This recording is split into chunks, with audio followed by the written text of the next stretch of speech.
everybody, welcome back to my channel. My name is Becca if we have never met before, and this is my YouTube channel where I talk about all things houseplants. Today I have a fun sit-down video for you. I haven't done a sit-down video in so long and I really miss it. So in light of that, I thought I'd dream up an idea for us to sit down and talk. And I've been thinking a lot about my plant collection in the last couple of weeks and what it is, what it's made up of, and what it means to me, because I think as collectors we are always looking for the next great thing, but I think that it is so important to really come back and focus on what we already have and appreciate those plants. So in today's video, I'm going to talk about 5 plants that I will never get rid of. Unless I was moving out of the country or some, extreme situation happened, I would not get rid of these plants. I would actually, if I was moving out of the country, I would probably give them to my mom or somebody that I trusted to watch them until I moved back. But that will probably not be happening to me anytime soon. So let me stop rambling and get right into these plants. All right, you guys, the first plant that I will never get rid of is this spider plant, which look how big it is. And it seems kind of silly to, whoops, oh my gosh, a bug just flew out of it because this actually lives outside and I brought it in for this video. This is a plant that I will never get rid of for a very specific reason. Spider plants have a very near and dear place in my heart. I've grown up seeing these in my grandma's house, in my house, and now this is my only spider plant, so I only have one, and this is one of the first houseplants that I ever bought for myself, and it keeps poking me in the face. But it is so special to me, mainly because of the connection that I have with my family and spider plants. I also love that they just constantly are putting out babies.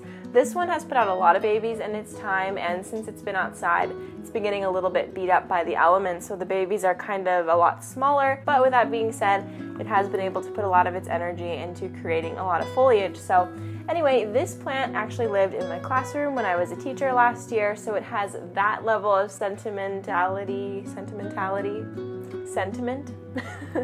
So there is that. And also this plant has moved with me to 3 different houses, and I'm excited to take it to my next house, and wherever I live, I hope that this plant will always be with me. The next plant of my list of 5 that I will never get rid of is this beautiful Streptocarpus Exotica. This is a plant that I have had since the very, very beginning of collecting, and I have actually never ever been able to find a Streptocarpus Exotica like this one locally in Tucson. So every time I look at this plant, I'm just like, I feel so happy because it is a common plant, but for some reason I never find them where I live. So anyway, this is a plant that started off from 4 leaves. Yes, you heard me correctly, that is 4 leaves. And I propagated it off of a friend's plant, and now I have these big, gorgeous leaves. They are so juicy, and a lot of them have tons of silver. And we have one old lady back here.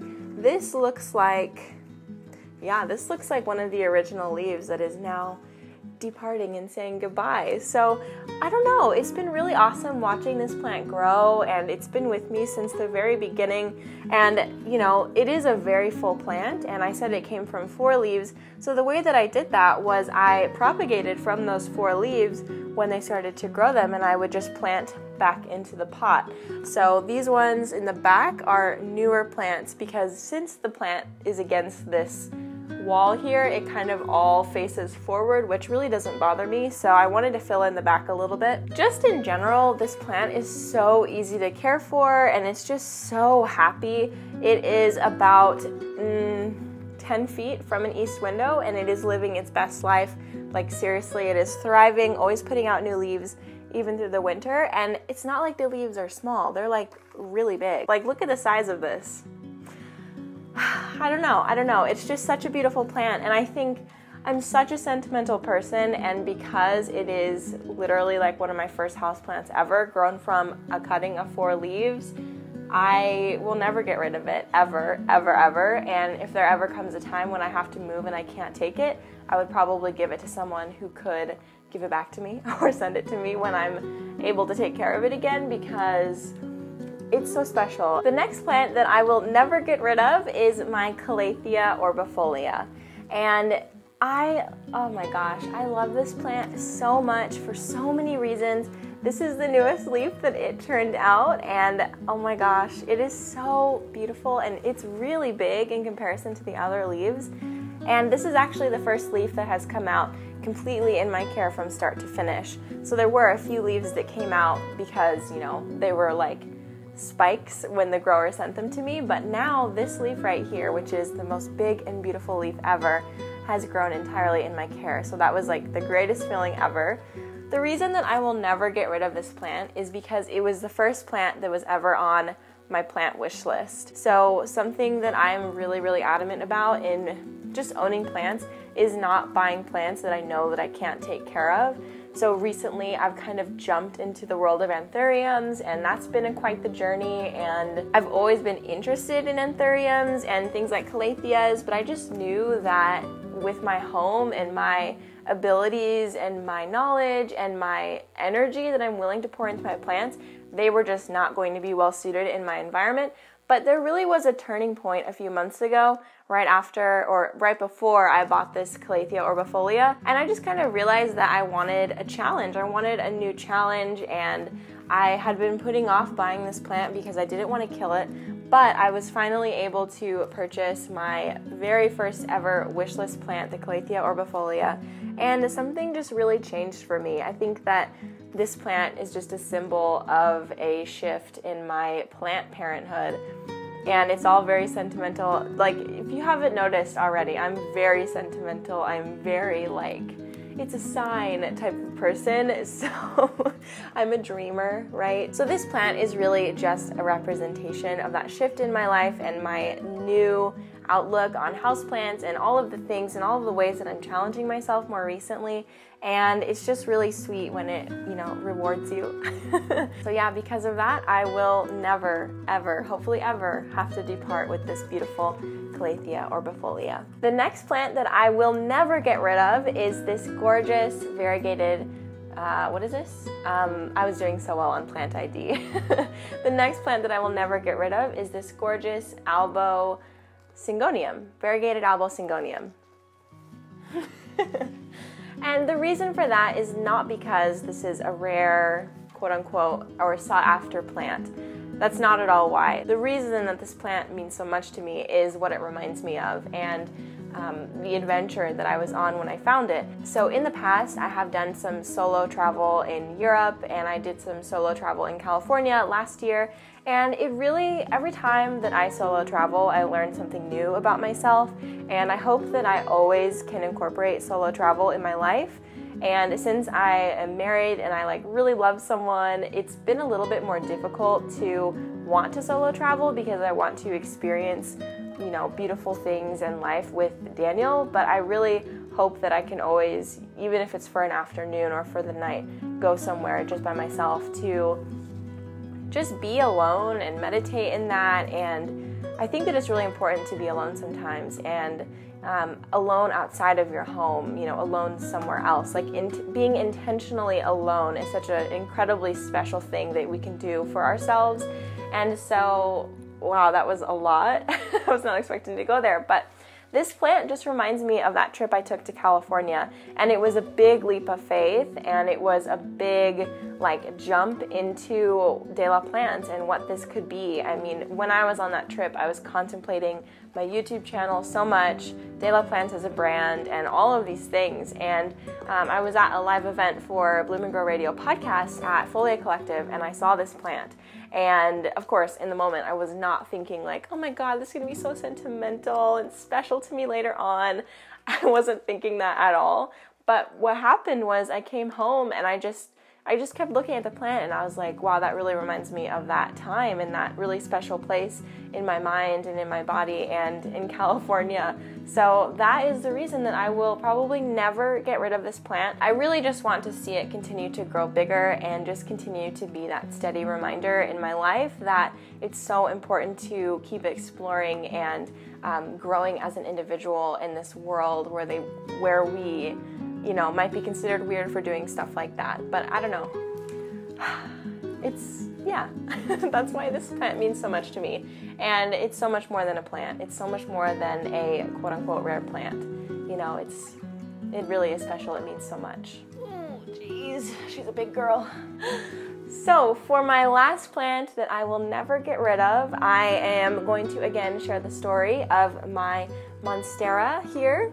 And I'm not sure if it is a deliciosa or a Borsigiana, hey, but I'm gonna have to wait until it gets a little bit older before I know the exact ID, but it is a split leaf monstera here. And this plant grew from a very, very tiny leaf, probably about this big, and it is now this gigantic, gorgeous plant that is so happy and just living its best life. This plant continuously reminds me that this hobby of indoor gardening and owning plants is a game of patience, really. It takes so much patience because there are a lot of plants, you know, in this world that grow really fast, and I think a lot of the plants that we actually have as houseplants are the faster growers of the world, but sometimes they can not be growing or they could just be stagnant, and I think it's really important to remember, like, we as people need to have moments like that too where we're resting.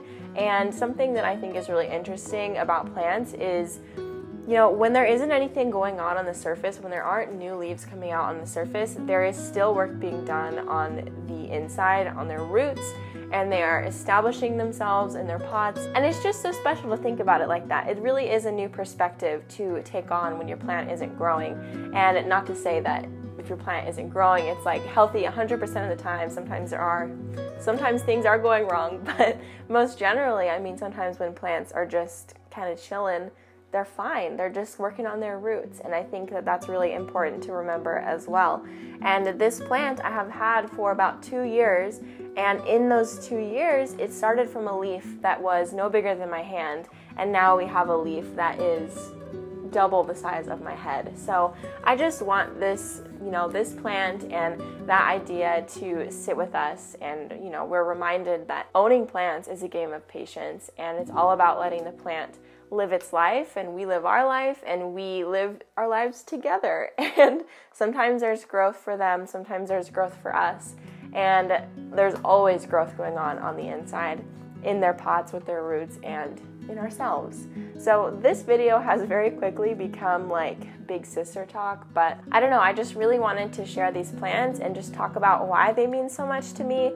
Because yeah, I mean, I can tell that I have become quite a consumer lately. I've been kind of like really excited and wanting to buy a bunch of new plants, but I think that I really have stepped back and I'm thinking about the plants that really mean the most to me. And I have all of these plants in my house, but there really are only a few of them that I would like want to save in a fire, you know what I mean? So I don't know, maybe look at your collection and think about the plants that you would save in a fire, or honestly, like, just look at your collection and think about what plants mean the most to you and why. Because I always knew that I had a sentimental attachment to these plants, but I wasn't exactly sure why until I sat down and just thought about it. And I'm talking about it right now with this video because I haven't talked about it out loud. I mean, I don't talk out loud about a lot of these things.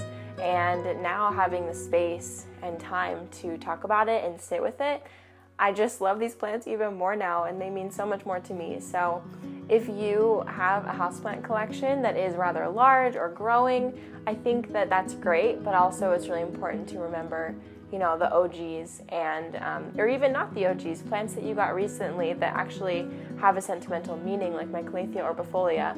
I haven't had that plant for a long time, but like I said, it kind of is a representative of a shift in my plant parenthood. So I guess that is all I have to say for this video. If you liked what I had to say, thank you so much. I hope that you will subscribe to my channel and stick around and hear more about what I have to say about plants. And also, I would really, really love to hear a story about your most sentimental plants in the comments down below. You can share, you know, like 1 or 2 sentimental plants with me. I would love to chat with you about that because, man, there's just so much goodness with plants, and I would love to talk with you guys about it. And it would be even cooler if you guys read each other's comments and responded to each other, because it is the coolest thing when I see other people responding to other people's comments and people like exchanging Instagram names and having conversations. And I don't know, I just think it's so cool that this is becoming a community here on YouTube. So thank you so much for watching this video, and I hope to hear from you in the comments down below. Until next time, bye!